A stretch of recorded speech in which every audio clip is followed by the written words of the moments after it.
the way I move. First you slide, then you boom. That's a capico on you. Oh, watch the way I move. Oh, watch the way I move. Oh, watch the way I move. First you slide, then you boom. That's a capico on you.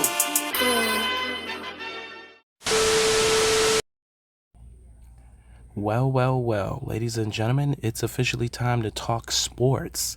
Just yesterday, it was officially confirmed that Bronny James Jr. got a guaranteed rookie contract with the Los Angeles Lakers.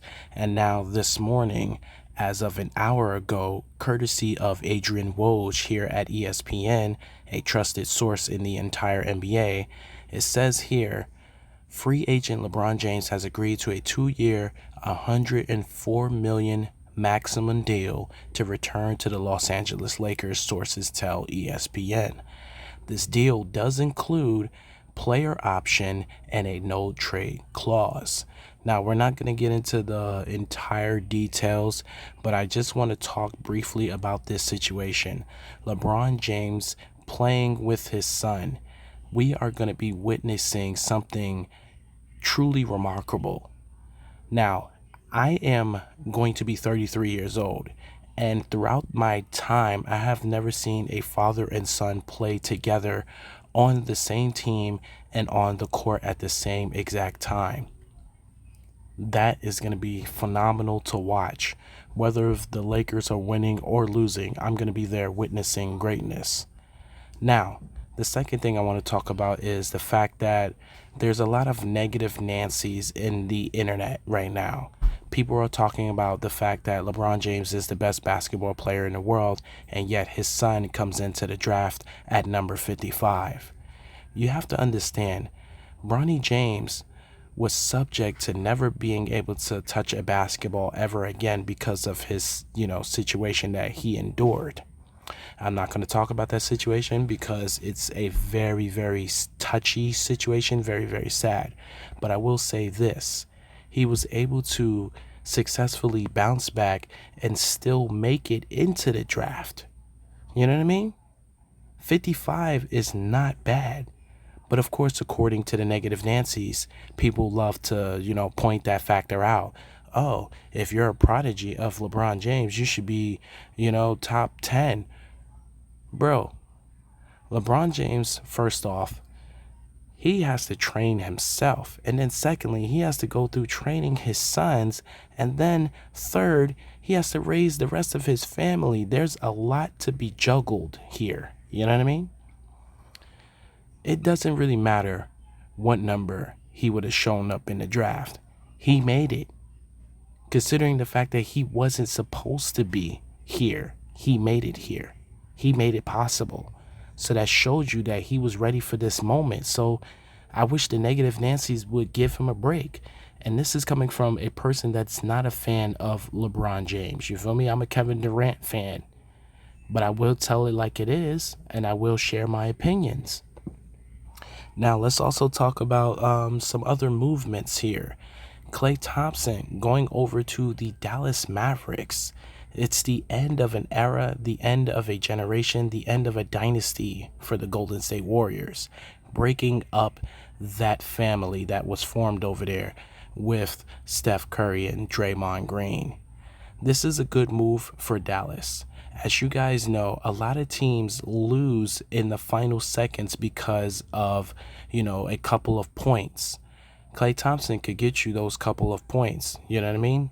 And he is a three-point specialist, which is something that they would actually need.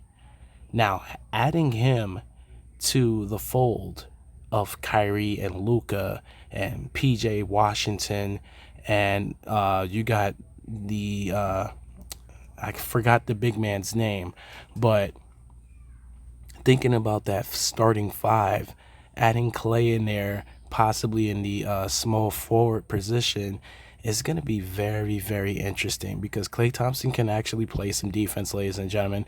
Now, I know a lot of people are going to say, oh, it's going to be kind of pointless for him to go over there because he's going to be just standing around waiting for a shot. He can't get his own buckets. That's where you're wrong. Klay Thompson can actually get his own buckets. You know what I mean?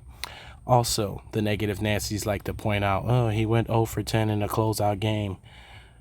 Bro, people have shooting struggles. You know what I mean?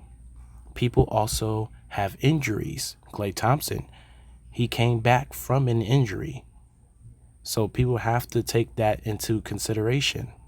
Sometimes the negative Nancy's, y'all just got to take a second and just, chillax, bro. Anyway, aside from the Lakers news and the Mavericks news, we also have Paul George shaking things up. A lot of people were thinking Paul George was either going to team up with LeBron James or he was going to basically stay where he was, but he went elsewhere. We also have DeMar DeRozan, who is actually supposed to be coming over to the Los Angeles Lakers. Now, those are just rumors. It's not officially confirmed because I didn't see Adrian Woj talk about it, but it would be actually very interesting to see DeMar DeRozan in a Lakers jersey, you know what I mean? Coming home, back to LA, back to Compton, whatever the case may be. I think it'll be a great fit, and it'll be really, really interesting to see if the Lakers would be willing to make that sort of move to try to get him.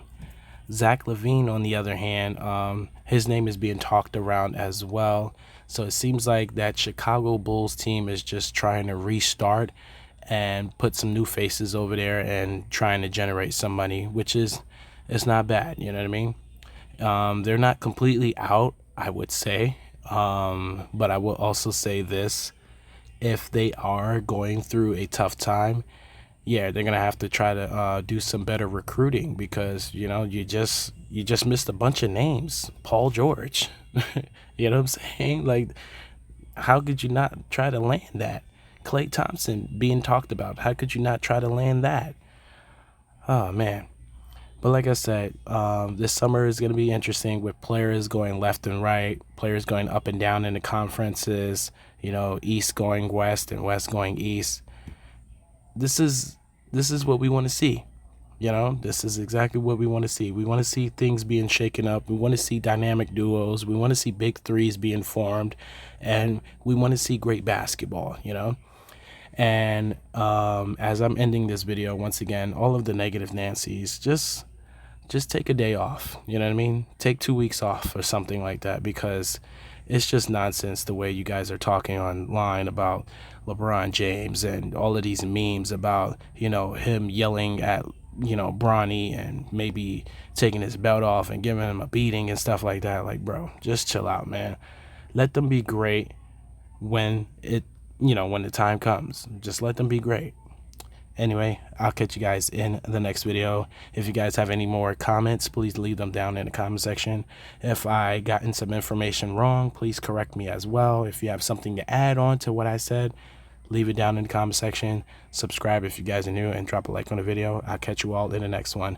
Peace. That was totally wicked! Matter how I do it, I just do it. Make my mama proud of me. I hope my mama proud of me, cause I dubbed college just so I could focus on the dream. I know my mama died of me, salute me, nasty down with me. Now two bros going back and forth, sibling rivalry. This guy gotta be, do numbers like the lottery. The coldest every winter, every summer, nothing hot as me. And if I spring up, bet my nigga on the side of me, ready for a war.